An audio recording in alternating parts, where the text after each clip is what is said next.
Hello everyone. Daily current affair series में आज हम लोग देखेंगे 10 से 12 अक्टूबर 2024 के करंट अफेयर्स। तो आते हैं आज के पहले करंट अफेयर पे। और हाँ, चैनल को सब्सक्राइब जरूर कर ले। 2025 में पहली बार खो खो विश्व कप की मेज़बानी के लिए किस देश को चुना गया है, जो 6 महाद्वीपों के 24 देशों को एक साथ लाएगा? मैं यहाँ पे ऑप्शन नहीं पढ़ूंगा, सीधे आंसर बताते हुए चलूँगा। तो ऑप्शन है आपका यहाँ पे सही आंसर होगा भारत। 2025 में पहली बार खो खो विश्व कप की मेज़बानी कौन सा देश करेगा? तो ऑप्शन है आपका यहाँ पे सही आंसर होगा भारत। ये आपका पहला एडिशन है। अगले क्वेश्चन पे आते हैं। इंडो पैसिफिक क्षेत्रीय वार्ता इंडो पैसिफिक रीजनल डायलॉग 2024 किस शहर में आयोजित हुई? तो गिवन ऑप्शन में ऑप्शन डी आपका यहाँ पे सही आंसर होगा नई दिल्ली। इंडो पैसिफिक क्षेत्रीय वार्ता इंडो पैसिफिक रीजनल डायलॉग 2024 किस शहर में आयोजित हुई? तो ऑप्शन डी आपका यहाँ पे सही आंसर होगा नई दिल्ली। अब यहाँ से कुछ इंपॉर्टेंट पॉइंट देख लेते हैं। ये जो आपका इंडो पैसिफिक रीजनल डायलॉग 2024 हुआ नई दिल्ली में, इसकी थीम क्या थी? Resource, geopolitics and security in the Indo Pacific. Theme क्या थी? Resource, geopolitics and the security in the Indo Pacific. और इसको ऑर्गेनाइज किसके द्वारा किया गया था? By the national maritime foundation. और नॉलेज पार्टनर कौन था? इंडियन नेवी, भारतीय नौसेना। तो ये सारे इंपॉर्टेंट पॉइंट है जो कि आपको याद रखने हैं। अगले क्वेश्चन पे आते हैं। वैज्ञानिकों ने हाल ही में प्लूटो के किस चंद्रमा पर कार्बन डाइऑक्साइड और हाइड्रोजन पेरोक्साइड गैसों का पता लगाया है? तो ऑप्शन बी आपका यहाँ पे सही आंसर होगा चारोन। वैज्ञानिकों ने हाल ही में प्लूटो के किस चंद्रमा पर कार्बन डाइऑक्साइड और हाइड्रोजन पेरोक्साइड गैसों का पता लगाया है? तो ऑप्शन बी आपका यहाँ पे सही आंसर होगा चारोन। अच्छा, ये डिस्कवर कब हुआ था? ये आपका डिस्कवर कब हुआ था? 1978 में। अगले क्वेश्चन पे आते हैं। शक्ति सेट मिशन प्रशिक्षण के लिए किस आयु वर्ग को लक्षित करता है? तो गिवन ऑप्शन में ऑप्शन बी आपका यहाँ पे सही आंसर होगा 14 से 18 वर्ष। अब इसे थोड़ा डिटेल में देखेंगे, जहाँ पे आपको क्वेश्चन समझ में आ जाएगा कि क्वेश्चन ने पूछा क्या है। तो एरोस्पेस स्टार्टअप है स्पेस किड्स इंडिया, इसने लॉन्च किया है शक्ति सेट, जो कि एक क्या है? ग्लोबल मिशन है। शक्ति सेट क्या है? एक ग्लोबल मिशन है, वैश्विक मिशन है। और इसमें क्या होगा? To train about 12,000 girls across 108 countries on space technology. जो आपका शक्ति सेट है, ये आपका एक वैश्विक मिशन है जिसमें ट्रेन किया जाएगा 12,000 लड़कियों को अप्रॉक्स 108 देशों से on space technology, aiming for a satellite launch under इसरोस Chandrayaan 4 mission. इसके अलावा इस मिशन में आपका इंक्लूड है 120 घंटे की online training for high school girls student. Age कितना होना चाहिए? 14 से 18 साल के बीच में। तो यही आपसे क्वेश्चन में पूछा हुआ था। टू टीच, अच्छा, इसमें जो 120 घंटे की ऑनलाइन ट्रेनिंग होगी किसके लिए? For high school girl students. Age कितना होना चाहिए? 14 से 18। और इसमें क्या पढ़ाया जाएगा? To teach them about various aspects of space technology, payload development and spacecraft system.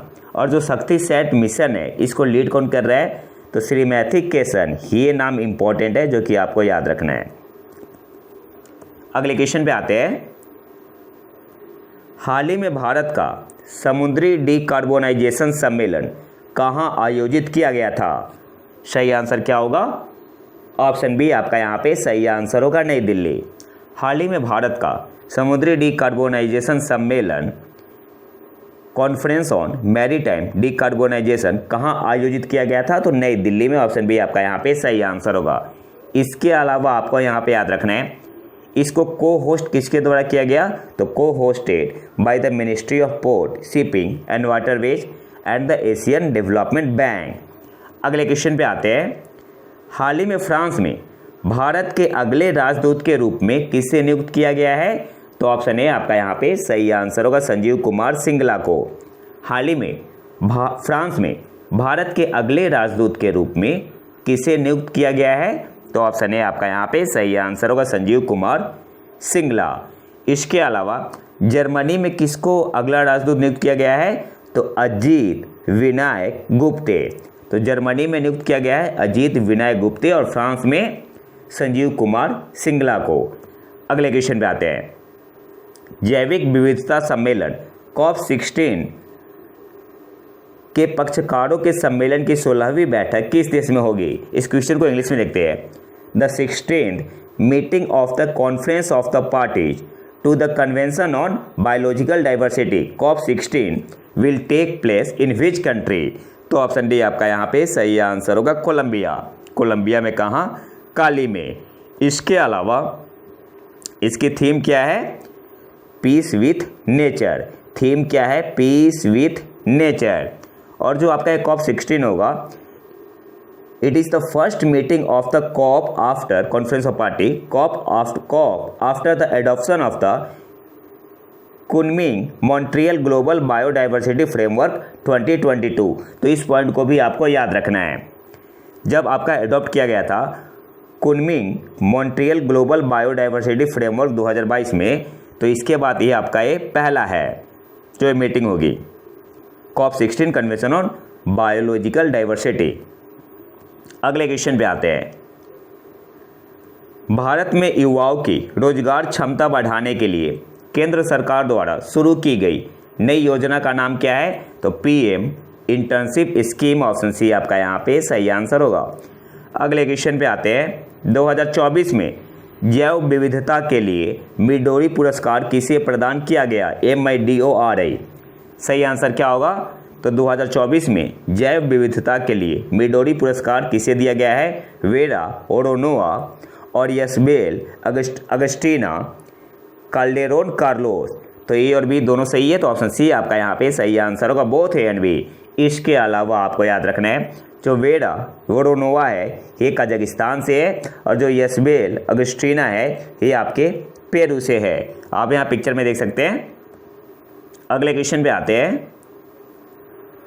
प्रत्येक वर्ष विश्व डाक दिवस कब मनाया जाता है, 9 अक्टूबर को। ऑप्शन है आपका यहाँ पे सही आंसर होगा। प्रत्येक वर्ष विश्व डाक दिवस कब मनाया जाता है, तो ऑप्शन है आपका यहाँ पे सही आंसर होगा 9 अक्टूबर। इसके अलावा कुछ इंपॉर्टेंट पॉइंट यहाँ से देख लेते हैं। इस साल this year marks the 150th anniversary of the universal postal union. तो इस साल 150वीं एनिवर्सरी थी यूनिवर्सल पोस्टल यूनियन UPU की, ठीक है। UPU stand for universal postal union. ये कब इस्टेब्लिश हुआ था, 1874 में। कहाँ पे, बर्न स्विट्जरलैंड। और इसकी थीम क्या है इस साल की, 150 years of enabling communication and empowering peoples across nation. तो थीम भी आपसे हो सकता है एग्जाम में पूछ ले। अगले क्वेश्चन पे आते हैं, हाल ही में किस संगठन को धार्मिक अल्पसंख्यकों पर अपनी रिपोर्ट के लिए भारत की आलोचना का सामना करना पड़ा, तो USCIRF को। और इसका मतलब क्या हुआ, United states commission on international religious freedom. सही आंसर क्या होगा, ऑप्शन सी आपका यहाँ पे सही आंसर होगा। अगले क्वेश्चन पे आते हैं, हाल ही में श्रीलंकाई क्रिकेट टीम का मुख्य कोच किसे नियुक्त किया गया है, तो सनथ जयसूर्या। ऑप्शन बी आपका यहाँ पे सही आंसर होगा। अगले क्वेश्चन पे आते हैं, हाल ही में प्रधानमंत्री नरेंद्र मोदी के नेतृत्व में केंद्रीय मंत्रिमंडल ने कितनी अम्ब्रेला योजना को शामिल करते हुए भारत में कृषि योजनाओं को प्रबंधित करने के तरीके में एक महत्वपूर्ण बदलाव को मंजूरी दी है। तो 2 अम्ब्रेला योजना को शामिल किया गया है। ऑप्शन बी आपका यहाँ पे सही आंसर होगा।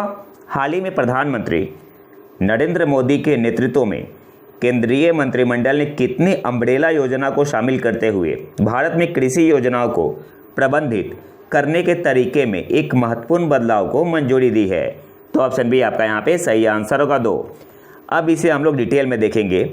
कैबिनेट अप्रूव्स द PM राष्ट्रीय कृषि विकास योजना। एक तो आपका ये हो गया PMRKVY।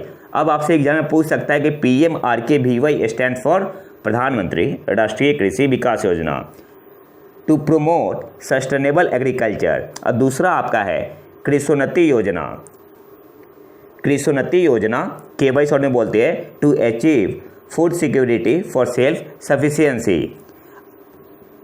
जो आपका PM राष्ट्रीय कृषि विकास योजना है और कृषोन्नति योजना, it will be implemented with total propose expenditure of how much, तो 1,01,321.61 करोड़ ही याद रखना है। और इस स्कीम को इम्प्लीमेंट किया जाएगा थ्रू द स्टेट गवर्नमेंट। इसके अलावा जो प्रधानमंत्री राष्ट्रीय कृषि विकास योजना है, comprises of the following scheme, ये BPSC पूछ सकता है। तो कौन कौन सा स्कीम है इसमें? Soil health management, SHM, soil health management, rainfed area development, agro forestry, Paramparagat Krishi Vikas Yojana, agricultural mechanisation including crop residue management, per drop more crop, crop diversification programme, RKVY DPR component और accelerator fund for agri startup. तो ये भी आपको याद रखना है। इसके अलावा जो टोटल आपका प्रपोज्ड एक्सपेंडिचर है कितना है? 1,01,321.61 करोड़। इसमें आपका सेंट्रल का शेयर है 69,088.98 करोड़ और स्टेट का शेयर कितना है? 32,232.63 करोड़। और जो आपका प्रधानमंत्री RKVY है, मतलब राष्ट्रीय कृषि विकास योजना है, इसके लिए है 57,074.72 करोड़। और जो आपका KY है, कृषोन्नति योजना, 44,246.89 करोड़। इसके अलावा इन दोनों में डिफरेंस क्या है? जो प्रधानमंत्री राष्ट्रीय कृषि विकास योजना और कृषोन्नति योजना है, तो जो PM RKVY है, ये आपका प्रमोट करेगा सस्टेनेबल एग्रीकल्चर, सतत कृषि। और जो आपका KY है, कृषोन्नति योजना, it will address food security and agricultural self sufficiency. तो ये भी डिफरेंस आपको याद रखना है। अगले क्वेश्चन पे आते हैं। विश्व स्वास्थ्य संगठन दक्षिण पूर्व एशिया क्षेत्र के 77वें सत्र के अध्यक्ष के रूप में किसे चुना गया है? तो ऑप्शन है आपका यहाँ पे सही आंसर होगा JP नड्डा। और जो आपका WHO south east Asia region है, इसमें कौन कौन से देश है? तो बांग्लादेश हो गया, Bhutan, democratic peoples republic of Korea, India, Indonesia, Maldives, Myanmar, Nepal, Sri Lanka, Thailand and Timor Leste. तो ये सारे नाम आपको याद रखने हैं। अगले क्वेश्चन पे आते हैं। किस संगठन ने राष्ट्रीय कृषि संहिता, नेशनल एग्रीकल्चर कोड तैयार की है? तो सबसे पहले तो आपको याद रखना है NAC का मतलब क्या हुआ? National agriculture code. और किसने तैयार की है? तो BIS ने, ब्यूरो ऑफ इंडियन स्टैंडर्ड्स। तो ऑप्शन C आपका यहाँ पे सही आंसर होगा। और जो आपका नेशनल एग्रीकल्चर कोड है, it will cover the entire agriculture cycle. और ये जो आपका कोड है, इसमें दो पार्ट है। जो पहला पार्ट है, the first will contain general principles for all crops, ठीक है। और जो दूसरा है, it will deal with the crop specific standards for the likes of paddy, wheat, oil seeds and pulses. तो ये दोनों डिफरेंस, जो पहला पार्ट है और दूसरा पार्ट है, आपको पता होना चाहिए कि पहले पार्ट में क्या और सेकेंड पार्ट में क्या है। अगले क्वेश्चन पे आते हैं। किस देश के वैज्ञानिकों ने कुत्तों के लिए एक प्रतिवर्ती नपुंसकीकरण टीका की खोज की है, जिसके लिए केवल एक साधारण इंजेक्शन की आवश्यकता होती है? तो ऑप्शन बी आपका यहाँ पे सही आंसर होगा, चिली। किस देश के वैज्ञानिकों ने कुत्तों के लिए एक प्रतिवर्ती नपुंसकीकरण टीका की खोज की है, जिसके लिए केवल एक साधारण इंजेक्शन की आवश्यकता होती है? तो चिली के वैज्ञानिकों ने। ऑप्शन बी आपका यहाँ पे सही आंसर होगा। अगले क्वेश्चन पे आते हैं। 38वें राष्ट्रीय खेल किस राज्य में आयोजित किए जाएंगे? तो उत्तराखंड में। ऑप्शन है आपका यहाँ पे सही आंसर होगा। अगले साल होगा 28 जनवरी से 14 फरवरी। और जो इससे पहले एडिशन हुआ था, कहाँ पे हुआ था? गोवा में। कौन से राज्य ने टॉप किया था इसमें? तो इसमें किया था महाराष्ट्र ने। अच्छा, आपको बताना है बिहार और यूपी के रैंक क्या थी? तो इससे पहले मतलब 37वां जो राष्ट्रीय खेल हुआ था। अगले क्वेश्चन पे आते हैं। किस देश ने फतह 2 नामक हाइपरसोनिक बैलिस्टिक मिसाइल विकसित की? तो ईरान। ऑप्शन डी आपका यहाँ पे सही आंसर होगा। अच्छा, न्यूज में क्यों है? तो हाल ही में ईरान ने 180 से ज़्यादा बैलिस्टिक मिसाइल ईरान पे छोड़ा है। और जब आपका फतेह 2 भी इसमें इंक्लूड था, तो ये आपका है हाइपरसोनिक मीडियम रेंज मिसाइल है फतेह 2। तो ईरान का है। ऑप्शन डी आपका यहाँ पे सही आंसर होगा। दिल्ली में डिफेंस कनेक्ट 4.0 में दो प्रमुख पहल अदिति 2.0 और डिस्क 12 किसने लॉन्च की? तो रक्षा मंत्री राजनाथ सिंह ने। ऑप्शन है आपका यहाँ पे सही आंसर होगा। अदिति का मतलब क्या हुआ? Acing development of innovative technologies with iDEX. ADITI stands for acing development of innovative technologies with iDEX. और आपका DISC इसका मतलब क्या हुआ? Defence India startup challenges. ये आपका 12वां एडिशन था। और आज के आखिरी घंटे फिर पे आते हैं। हाल ही में PM मोदी ने कहाँ भारतीय कौशल संस्थान का उद्घाटन किया? तो मुंबई में। ऑप्शन बी आपका यहाँ पे सही आंसर होगा। हाल ही में PM मोदी ने कहाँ भारतीय कौशल संस्थान इंडियन इंस्टीट्यूट ऑफ स्किल्स का उद्घाटन किया? तो मुंबई में। इसके अलावा यहाँ पे एक और पॉइंट याद रखना है, जो आपका इंडियन इंस्टीट्यूट ऑफ स्किल्स है, this institute is a collaboration between the ministry of skill development and entrepreneurship, government of India and the Tata IIS। ये भी याद रखना है। तो ये तो था हमारा आज का लेक्चर। अगर आपको इसका PDF चाहिए तो आप हमारे टेलीग्राम चैनल प्रतीक IQ करंट अफेयर को ज्वाइन कर सकते हैं, लिंक कमेंट बॉक्स में होगा। और अगर वीडियो पसंद आए तो लाइक करें और चैनल को सब्सक्राइब जरूर कर ले। मिलते हैं नए वीडियो में नए टॉपिक के साथ। तब तक के लिए नमस्कार, जय हिंद।